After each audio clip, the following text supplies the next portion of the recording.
일단 정확하게 지금 어떤 상황인지 알아봐야 될 것 같아요. 그렇습니다. 지금 가입자들이 정확히 어떤 정보가 유출된 것인지 그 부분도 좀 혼동스러운 상황이에요.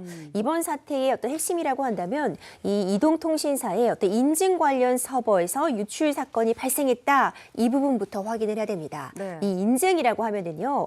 우리가 이동통신사 통해서 이제 휴대폰을 구입하게 되잖아요. 그럼 이 휴대폰이 내 휴대폰이다라는 것을 매칭해주는 정보가 있습니다. 네. 그것이 휴대폰의 고유의 식별 정보라고 볼 수 있는 IMSI 정보라고 볼 수 있는데 우리가 휴대폰 처음에 가입하면 이 유심칩 다 새로 끼우게 되잖아요. 그러니까 이 유심칩을 통해서 이 휴대폰이 내 휴대폰이다라는 것을 이동통신사에서도 확인할 수 있는 그런 인증 정보입니다.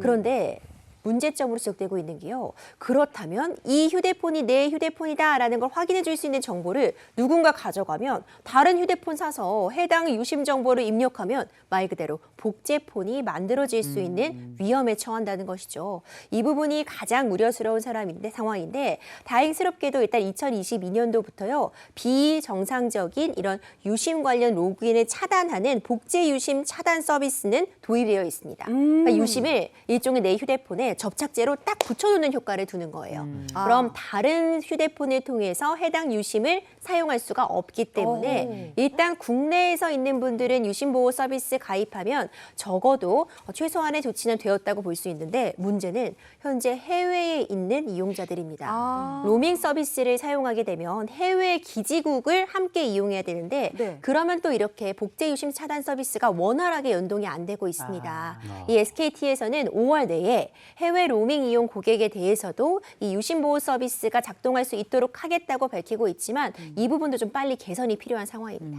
근데 유심이 털렸다고 하니까 혹시 은행 비밀번호나 막 연락처 같은 이런 민감한 부분 같이 유출된 건 아닐까 걱정하시는 분들 많으시더라고요. 그 부분이 가장 걱정되는 부분이죠. 그럼요. 사실 휴대폰 없으면 저도 요즘은 아무것도 못합니다. 저도요. 휴대폰 없으면 계산도 못하고요. 아, 그럼요. 안 되죠. 당장 학교에서 오는 알림 같은 것도 요즘은 다 휴대폰으로 오기 맞아요. 때문에 말 그대로 모든 정보가 담겨 있어요. 특히 내 소중한 사진들, 연락처, 그리고 중요한 정보들도 휴대폰 메모장에 적어두시는 부분들 많잖아요. 맞아요. 그게 가장 공포스러운데 그래도 조금은 안심하실 수 있는 게요. 그런 정보가 유심에다 저장되는 건 아닙니다.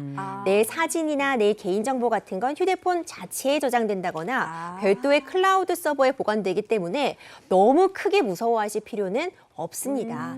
그리고 가장 무서운 게 금융 관련 정보자잖아요. 네. 휴대폰을 통해 결제도 되고 인터넷 계좌 이체도 다 되다 보니까 이 부분이 무섭지만 그런 금융 관련 정보는 또 별도의 인증 체계를 이용하고 있어서 유심 정보가 노출됐다고 해서 바로 어떤 누군가 내 계좌를 다 털어갈 것이다. 이런 공포까지는 가지실 필요가 없다는 게 전문가들의 의견입니다. 네, 뭐 해킹으로 인한 개인정보 유출 가능성은 낮다고 하니 다행이지만 그래도 지금 통신사 가입자들 사이에서는 집단 소송을 준비하겠다 뭐 이런 움직임도 나오고 있습니다. 이게 아무래도 개별 대응이 좀 어렵다 보니 자연스럽게 집단 소송 뭐 관련된 얘기가 좀 나오는 것 같아요.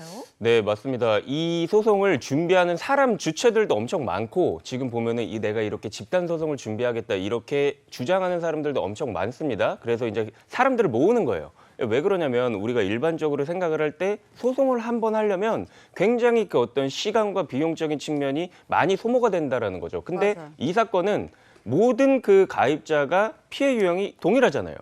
그러니까 많은 사람들이 모여서 쉽게 보면 준비를 하기가 더 편한 거예요. 한 사람이 개별적으로 그걸 따로 준비하기보다는 그 한 사람의 대리인이 선임되어 있으면은 그 대리인이 모든 걸 한 번에 다 처리를 할 수 있기 때문에 아무래도 집단 소송이 좀 더 유리하고 간이할 수가 있거든요. 그래서 이런 집단 소송의 움직임이 요즘에 많은 게 현실입니다. 네.